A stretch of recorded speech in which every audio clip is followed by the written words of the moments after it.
I want to show you something real quick that I found from a 1933 article about Adolf Hitler. I'm going to read it to you, and sorry, I know that may be boring, but you probably ought to listen to it. See, people don't seem to think that Donald Trump is going to do it. He didn't do it the last time. He wasn't Hitler the last 4 years.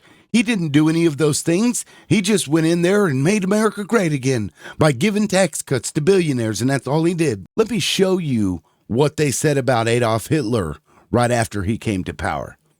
Look at this. This is from Every Week magazine in 1933. I'm going to start over here on the right side. This guy was doing an interview with somebody who was very familiar with politics in Germany at the time. Hitler, it seems, has no program of his own. He carries his followers on a sentimental appeal. He made no promises in his election campaign. He did not have to make any. What does that sound like to you? Does that sound like concepts of a plan? With penetrating insight into the psychology of his countrymen, he just harped on the humiliations and insults they have had to endure since the World War from their conquerors. And the passionately patriotic Germans, eager to avenge their country and their own feelings, were swept off their feet by the appeal. Sound familiar? The Germans, Hitler declared, were to have a New Deal. But he didn't tell them what the New Deal would be. It's difficult to see how he could give Germany anything. His predecessors in office, especially Chancellor Heinrich Brüning, had done all they could to save Germany from ruin. They gave Germany an honest, efficient administration. They employed trained men to do the job. Now Hitler comes along without a program, without trained men, and with his intimate advisors, political ignoramuses, who were excellent in creating trouble, but who are entirely at sea when it comes to constructive legislation. What does that sound like to you? That's his cabinet picks right now. The media is that, these people aren't even able to do anything. They're going to be too stupid. They don't know any. He's putting in people that have never done the job before. Just like he's saying here, political ignoramuses. They're going to be at sea. Now listen what he says is going to happen as a result of that. These Nazis will be political babes in the hands of Hitler's more experienced cabinet members and advisors, both as a result of political immaturity and expediency.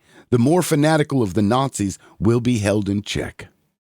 That's what this guy said about Adolf Hitler. Was he right?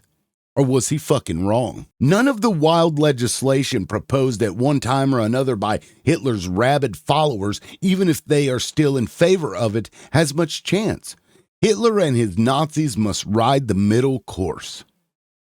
There's really no such thing as National Socialism. It's just a name, an alliance of last resort between those who would repel internationalism at any cost. It's an alliance against all liberal thought and particularly against communism. Hitler's best chance for a successful administration, fame, and immortality rests in the present economic upswing in Germany.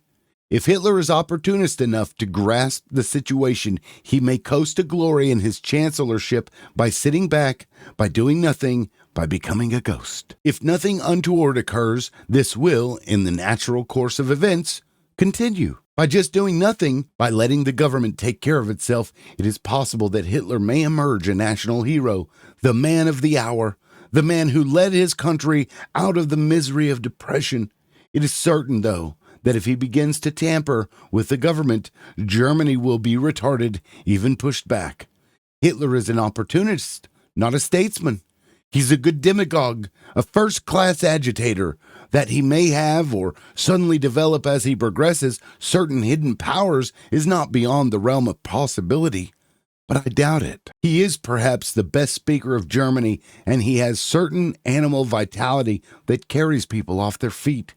But he does not seem to have the power to think things out to their logical conclusions or to lay wise, long-range plans of national scope. Have you ever written underneath somebody's tweet and said, well, that didn't age very well?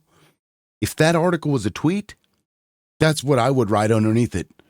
That didn't age very well. This entire article is Donald Trump verbatim. It's how he came to power. Hell, even Adolf Hitler survived an assassination attempt with an injury to his ear, the same ear that Donald Trump was injured. History is repeating itself. To those of you that don't understand the danger that this country is in, I don't know what else to tell you. And I'm sure some of you are going to call me a crackpot and say I've lost my mind, but I don't think so. I hope I'm wrong, but I don't believe that I am. Donald Trump is going to rule just like Adolf Hitler. I mean, think about it.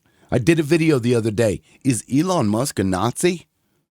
And you go through this dude's history. His mom's parents were Nazis that moved in order to participate in apartheid. They were in the Nazi party in Canada, and they went from Canada to South Africa in order to take part in apartheid. His dad hated Elon whenever Elon became a, quote, flaming liberal. And then the moment that he started sucking Donald Trump's ass, now Elon's dad is back in his good graces. And Elon's dad said he's finally reaching his roots and his destiny. And guess who Elon was named after? A character in a book written by Werner von Braun, a motherfucking Nazi. I believe that he will be Goebbels for Trump. And what's crazy about that is that the dude is an illegal immigrant in this country.